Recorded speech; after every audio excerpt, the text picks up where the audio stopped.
고속 엘리베이터 같은 느낌. 병원에 온 느낌이었어요.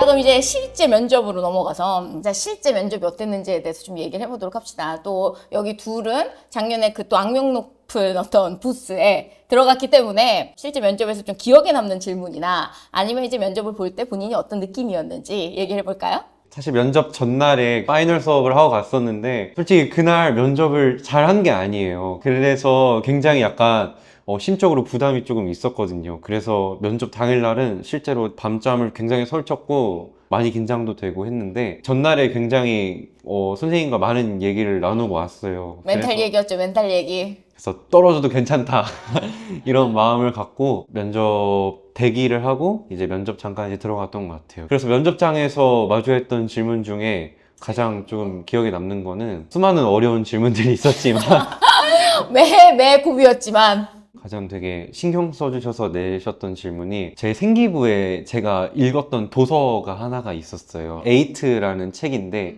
그게 어떻게 보면 인공지능 윤리와도 관련된 거거든요.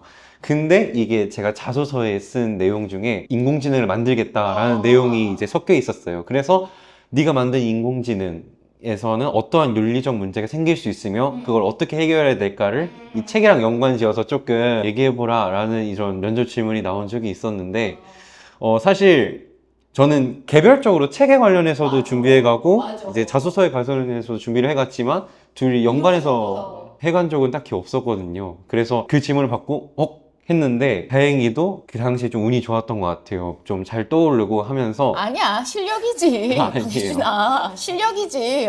그래서 제가 책에서 봤던 내용들이랑 내가 핀테크 어드바이저를 만들겠다고 했었는데 그거랑 조금 우연히 연관점이 있어서 그걸 좀 찾아서 했던 게 도움이 많이 됐던 것 같아요. 그래서 결국에는 연관지어서 질문들이 나올 수 있어도 개별적으로 질문들에 대한 그런 답을 준비를 열심히 해가면은 어떤 질문이 나와도 다 받아칠 수 있다고 생각을 해요. 사실 이런 연계성 질문을 또 하나고가 되게 좋아하는 질문이신 것 같더라고요. 단타로 하나씩 물어보는 게 아니라 이 책이랑 이 자소서를 엮거나 아니면 이 생기부의 활동과 또 자소서를 엮거나 뭐 약간 이런 식으로 질문을 내시는 경우들이 많아서 애들이 순간 받았을 땐 단순 질문이 아니다 보니까 좀 당황할 수 있는데 지금 말한 것처럼 우리가 이제 충분히 실력이 향상시키고 지식이 있는 상태에서 가면 속된 말로 내 주둥이를 믿고 이제 들어가서 얘기를 쫙 하고 나온다 이렇게 생각을 해주시면 될 것 같아요.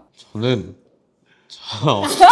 이게 안 돼, 동훈이는 제가 그 하나고 면접 질문 그 전에 올려놓으면서 이제 12번 면접방이라고 아예 지칭을 했는데 바로 그 주인공이에요. 그래서 12번 면접방에 들어간 친구입니다. 그래서 그때 이제 공개한 질문의 주인공은 아닌데 어쨌든 네, 12번 면접방에서 질문을 받았죠. 네, 어땠죠?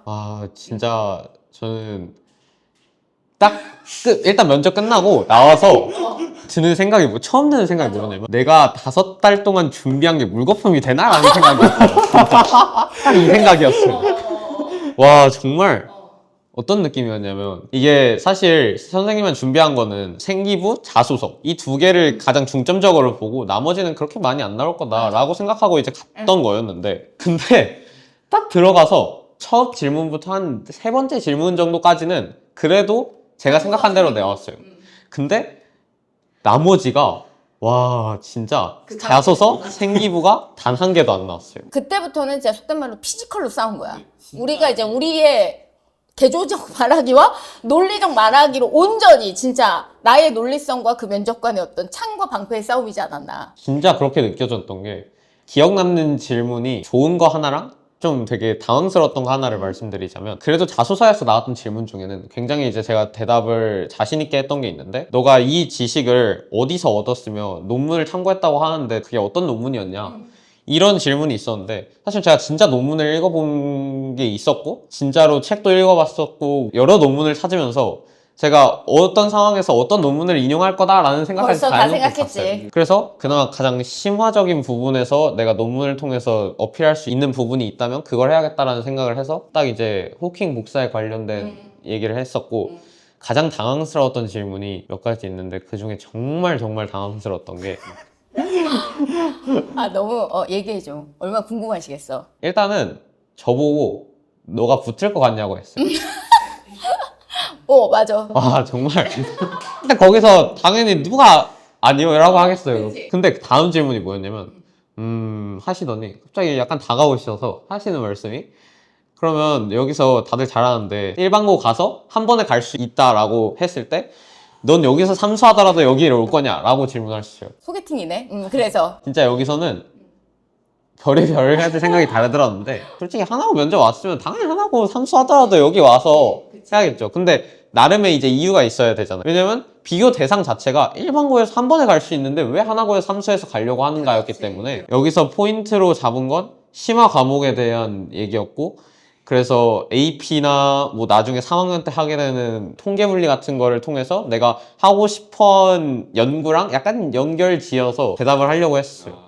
근데 또 중간에 끊으시더라고요. 그치. 대답을 잘하는 것 같으면 끊어버려. 오케이, 여기선 안 죽었구나. 자, 다음 죽는 질문이 나가. 그 다음 질문이 이게 이제 연달아서 한 3개 정도가 나왔는데 너희 학교에서 우리 학교에 몇 명 지원했냐? 그래서 이제 제가 알고 있는 애들 몇 명 얘기하고 그랬더니 다음 질문이 또 뭐였냐면 그럼 과학고는 쓸 생각이 없었냐? 그래서 생각을 아예 안 해본 건 아니지만 그래도 비교를 또 해줘야죠. 우리 동훈이는 개조말하기의 화신이에요. 그러니까 이걸 어떻게든 나름 그래도 괜찮게 대답을 했다라고 생각을 했는데 그 다음에 그럼 왜 여기를 썼냐? 같은 질문을 또 한 거네. 그러면 제가 왜냐면은 그 전 질문에 대한 비교를 하긴 했지만 비교가 약간 이전이랑 약간 반복되는 느낌이 있었어요. 왜냐면은 여기서만 할 수 있는 어떤 심화 과목들은 사실 과학고는 애초에 더 있기도 하고 제가 얘기했던 거는 다른 분야에 대한 심화 과목도 할 수 있어서였다라고 했는데 심화 과목이라는 데서 이전에 답했던 부분에 약간 겹치는 부분이 있어서 그런지 몰라도 여기만의 특징이 무엇이 있냐라고 물어보시더라고요. 그러니까 심화 과목 말고 다른 거. 그래서 그때 말한 게 국제학술 심포지엄이랑 학생 특강 2개였던 거. 오케이. 이게 진짜 사실 우리가 지금 얘기했지만 결국은 또 우리가 하나고에 대한 지식이 있었기 때문에 이걸 또 얘기를 할 수 있었던 거고 생각이 드는 건 2가지인 게 우선 첫 번째는 사실 우리가 그분이 아니니 의도가 무엇이었는지를 좀 읽어내긴 쉽진 않겠지만 아이들의 날것 같은 모습을 보고자 최대한 좀 당황스러운 질문을 내는 방도 있다. 사실 이런 방이 대다수는 아니었고 굉장히 그냥 젠틀하고 무난하게 진행된 방들도 있는데 여기 방이 이제 워낙 특수했고 그다음에 이제 2번째는 어쨌든 그런 당황스러운 상황에서 결국 우리를 살리는 거는 구조적 말하기, 개조적 말하기를 통해 어떤 대답이든 논리적으로 하는 그러니까 제가 항상 애들한테 하는 얘기가 우리가 당연히 질문을 딱 들으면 이건 정답이 뭐지? 이건 이제 어떻게 얘기를 해야 정답이지? 라고 생각할 수 있는데 정답은 결국 만들어가는 거다. 내가 논리적으로 얘기를 하게 되면 그게 정답인 게 면접관이 그것을 이해하고 아 그렇게 생각하는구나 하고 넘어가면 되는 거고 만약에 이해가 안 되면 그거는 아무리 뭐 면접관이 생각하는 답변을 해도 정답이 아닌 거죠. 그래서 이동훈은 이제 구조말하기의 화신으로 12번 면접관님과의 어떤 이런 아주 능숙한 커뮤니케이션을 통해 결국 이 면접장에서 나올 때는 구조말하기의 화신으로 나왔다는 거. 네. 그래서 하나고 면접의 특징을 뭐 요 정도로 조금 알고 계시면 될 것 같고요. 그럼 이제 마지막으로 하나고 생활에 대해서 조금 얘기를 해보면서 또 마무리 합시다. 지금 입학하기 전에 기대했었던 부분과 잘 일치되는 것, 그리고 입학을 하기 전에 생각했던 것과 조금 생각과 다른 거, 뭐 이렇게 2가지로 한번 나눠서 한번 얘기를 해볼까? 저는 일단 입학하기 전에는 이제 하나고등학교가 굉장히 낭만적이고 내가 할 수 있는 공부를 굉장히 많이 할 수 있는 학교라고 많이 생각을 하고 솔직히 그것을 바라고 학교를 갔어요. 그리고 실제로 그럴 기회가 생각보다 많았어요. 왜냐하면 이제 저희 학기 말에 이제 수업량 유연화라는 활동도 하고 이제 학기 중에 지편이라는 활동도 같이 하게 되는데 솔직히 그 과정 중에서 제가 할 수 있는 것들도 충분히 많이 할 수 있고 그리고 제가 실제로 수업량 유연화에서는 제가 좀 이번에 통계랑 좀 관심 있는 게 경제였거든요. 경제랑 같이 엮어서 산업공학 쪽으로 조금 수업량 유연화를 했었는데 굉장히 또 재밌더라고요. 제가 할 수 있는 공부를 하다 보니까 진짜 공부를 하는 것 같고 쉽게 얻어지지 않는 기회를 내가 잡은 것 같다. 약간 이런 마음이 계속 들어서 굉장히 학교에 붙은 게 뿌듯해지는 시점이었고요. 아, 그러니까 또 어떤 고등학교에서 이런 걸 할 수 있겠어요. 근데 생각과는 좀 달랐었던 건? 저는 이제 하나고등학교에 가면 친구들이 다 하루 종일 막 공부만 하고 다들 엄청 막 공부에만 집중할 줄 알았어요. 근데 공부 외에도 굉장히 여러 가지 비교과 활동이나 예체능 활동에도 굉장히 많은 열정을 보이는 것 같아가지고 저는 그 부분이 예상과 좀 달랐어요. 저희 학교에 1인이기라는 프로그램이 있잖아요. 그래서 하루에 한 번씩 꼭 음악이나 체육을 해야 되는데 그런 부분에서도 친구들이 학기 말에 1인이기 발표회를 또 하게 되는데 그런 것들 하면은 다 친구들이 엄청 연습했다 이런 게 많이 보이고 각자 할 줄 아는 악기가 하나씩 다 생기는 거잖아요. 그래서 굉장히 뿌듯하고 또 공부에만 집중하지 않으니까 되게 몸도 마음도 건강하고 개인적으로 저는 이제 하나고에서 밴드를 하고 있거든요. 밴드를 하고 있는데 밴드 공연을 하면서 제 자신도 즐겁지만 이제 다른 친구들이 즐거워해주는 것을 보니까 연예인이야? 되게 뿌듯해? 너무 뿌듯하고 재밌는 거예요. 그래서 솔직히 하나고등학교에서 있다 보면 스트레스가 많이 쌓이기도 해요. 솔직히 학업적인 부분에서 제가 항상 상위권을 하고 그럴 순 없으니까 항상 스트레스가 쌓이고 학업 양도 많다 보니까 그런 부분에서 피로도 쌓이는데 그런 부분을 조금 예체능이나 저는 밴드로 스트레스를 해소하고 네 그런 부분이 저는 하나고등학교만의 장점이고 제가 하나고등학교에 가서 조금 예상치 못했던 부분이라고도 말할 수 있을 것 같아요. 아주 너무 훌륭한 답변이었다고 생각하고 이동훈은 어떠죠? 일단 생각했던 거랑 일치했던 건 학업적인 면이나 내가 관심 있는 부분, 그러니까 천체 물리 같은 부분에 대해서 약간 심화 과목에 대해서 대화를 할 수 있는 상대가 많아진다. 맞아. 나는 대부분 전자 쓰는 애들은 중학교 때 어떤 과정을 겪어야 된다고 생각하냐면 아주 극심한 외로움이야. 그러니까 뭐냐면 내가 관심 있거나 생각하는 거 아무도 나랑 얘기를 안 해줘. 골드바우치 축을 누가 너랑 얘기해? 아무도 얘기를 안 해주잖아, 중학교에서. 진짜 이 학군지라고 얘기하는 목동에서조차도 항상 뭔가 마음이 외로워. 누가 양자역학과 블랙홀에 대해서 얘기를 하겠어. 진짜 그게 너무 좋았고 그래서 되게 들떴었던 것 같아요. 왜냐면 사실 선생님이 말씀하신 대로 제가 학교에서나 집에서나 이런 얘기를 하면 들어주는 사람이 없거든요. 근데 약간 딴얘기인데 동훈이 어머님이랑 이제 뭐 상담 전화 했었던 적이 있는데 어머님도 너무 미안해하는 거야. 좀 맨날 동훈이가 그렇게 집에 와서 그렇게 블랙홀 얘기하고 양자역학 얘기 막 하는데 그러니까 얘도 얼마나 답답하니까 집에서도 그걸 얘기하는데 어머니가 영원히 이렇게 들어주시기가 어려우니까 근데 어쨌든 이 면접 수업 안에서는 그래도 그걸 좀 얘기를 하고 들어준 사람이 생기니까 동훈이가 좋아한다라는 얘기를 이제 초반에 해주셨었던 기억이 나. 그러니까 얘가 어디서든 자리만 됐다면 이놈의 블랙홀이랑 양자역학 좀 얘기하려고 기회를 보는데 항상 마땅치가 않았었던 거지. 근데 이제 처음에 중3 때 약간 면접 수업에서 조금 그걸 풀어보고 그 다음에 이제 하나고를 갔더니 거기서 이제 풀어볼 수 있게 된 거구나. 진짜 그게 사실 제 기준에서 한 학기 동안 가장 기분이 좀 좋은 부분이었다라고 생각이 들고요. 기대랑은 좀 달랐었던 점은 그래도 내가 좀 열심히 좋아하는 분야나 잘하는 분야가 있다고 생각해서 그런 분야에 대해서는 그래도 괜찮은 점수를 받겠거니와 생각을 하고 들어갔었는데 그건 아니었어요. 그건 진짜 아니었어. 근데 기대한 만큼 나오지 않았던 것 같아요. 그러면 그거는 너보다 그 분야를 더 잘하는 애들이 있어서? 그렇다기보다는 약간 어떤 느낌이면 이거는 쉽지 약간 이런 생각으로 접근했던 게 몇 개 있었어요. 저는 어쨌든 수학은 몰라도 그래도 과학 부분은 굉장히 관심도 많고 좋아도 했고 지금까지 굉장히 잘 해왔다고 생각을 했어서 사실 통합과학 정도에서 내용은 내가 처음 보는 생물, 지구과학 이 정도 말고는 그래도 이전에 했던 부분이 크게 영향을 미칠 수 있겠다라고 생각을 했고 실제로 영향을 미친 건 맞는데 이걸 했다고 해서 얘를 완벽하게 다 잘할 수는 없는 부분인데도 불구하고 약간 그걸 되게 안일하게 간과했던 부분이 있던 것 같아요. 그래서 약간 실수도 많았고 수학 같은 부분은 사실 다른 과목에 밀려서 약간 균형을 잘 못 맞췄던 점도 좀 크게 작용을 했던 것 같아요. 모든 과목을 어느 정도 다 끌어올리려는 생각을 갖고 이제 준비를 하게 되면은 이게 뭐에 얼만큼 더 시간을 투자해야 되는지 감을 잡는 부분에 있어서 좀 어려움이 있었던 것 같고 그래서 이제 2학기 때는 좋아. 봐야죠. 근데 어쨌든 하나고가 기숙사 생활을 하고 원칙적으로 이제 한 달에 한 번밖에 기숙사에서 나올 수가 없고 그래서 자기주도적 학습 그리고 본인의 어떤 학업을 좀 컨트롤하는 능력 또는 계획하거나 설계하거나 운용하는 능력 뭐 약간 이런 것들이 그 어떤 학교보다도 또 중요한 학교라는 생각이 들어요. 그럼 이제 마지막으로 또 정고은 채널의 시그니처 질문을 안 할 수가 없군요. 당신들에게 정고은과 정고은 수업이란 무엇인지 얘기를 해보도록 합시다.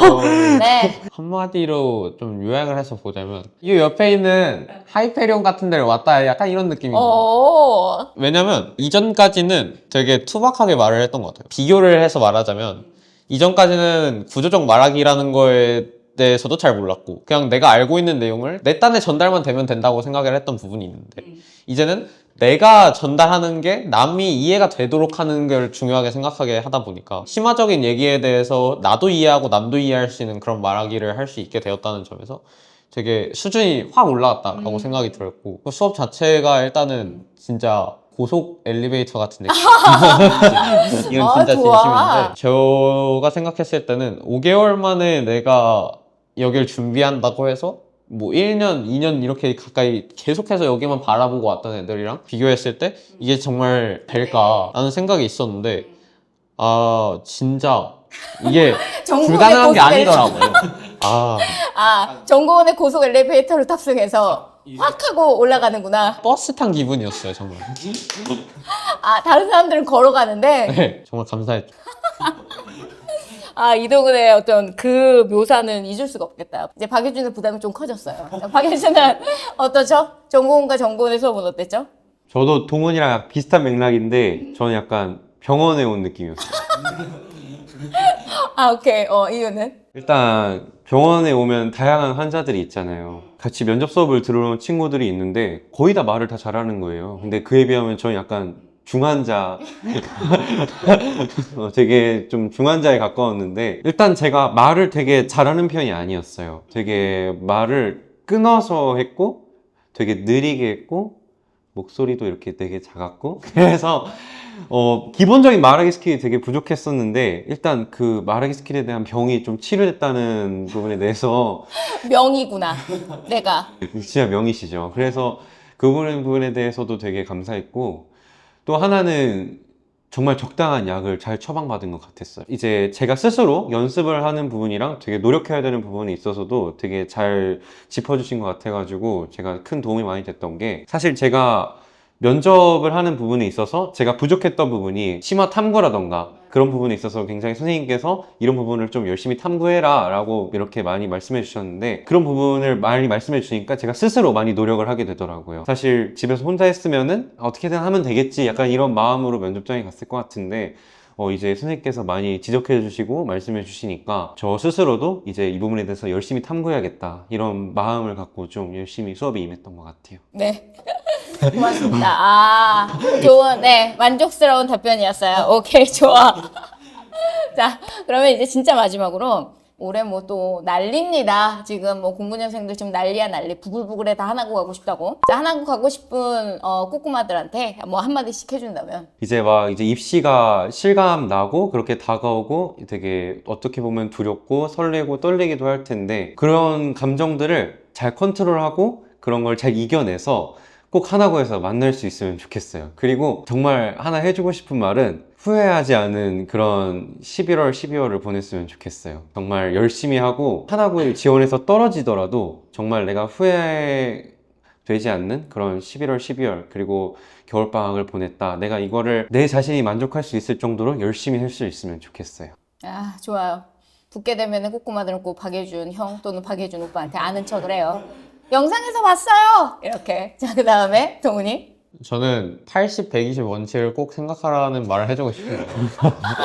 진짜 이동훈은 부조정 말하기 화신이야. 말해. 사실 우리가 생각할 때 다들 말을 잘해야겠다. 내가 어떻게든 잘 할 수 있어야겠다라는 이런 부담도 있을 거고 기대도 있을 거고 뭐 걱정도 있을 건데 그렇게 되다 보면은 처음에 어떤 생각을 가지게 되면 저도 그랬지만 무조건 다 100을 이제 생각하면서 해야 된다고 생각을 했어요. 근데 이런 부분에서는 부담스럽게 다가올 수도 있고 내 마음에 되게 불안감이 나는 내가 불안하지 않다고 생각하더라도 내 마음속에 되게 불안감이 자리를 잡게 된단 말이에요. 왜냐면 하나라도 내가 삐끗하게 되면은 떨어질 수 있지 않을까.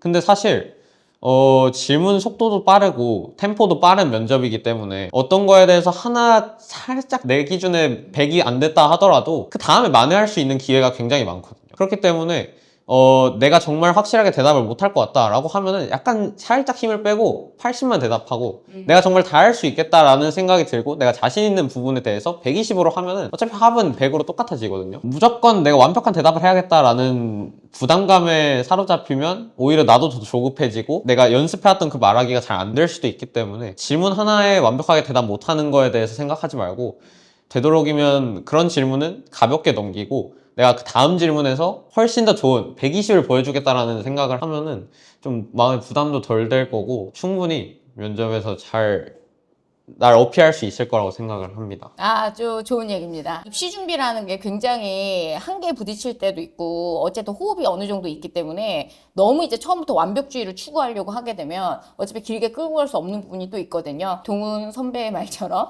우리가 굉장히 면접을 하는 데 있어서도 어느 정도의 유연성과 그리고 멘탈 관리가 굉장히 중요하다는 얘기를 해준 것 같습니다. 자, 이렇게 해서 아주 긴 시간 동안 2명을 모시 목적성에 아주 부합할 정도로 굉장히 많은 얘기들이 나왔다고 생각을 합니다. 그래서 하나고를 생각하고 계시는 중학생과 학부모님들께 큰 도움이 되었기를 바라고요. 추가적으로 궁금하신 점이 있으시면 역시나 댓글로 남겨주시면 제가 답변을 드리도록 하겠습니다. 감사합니다.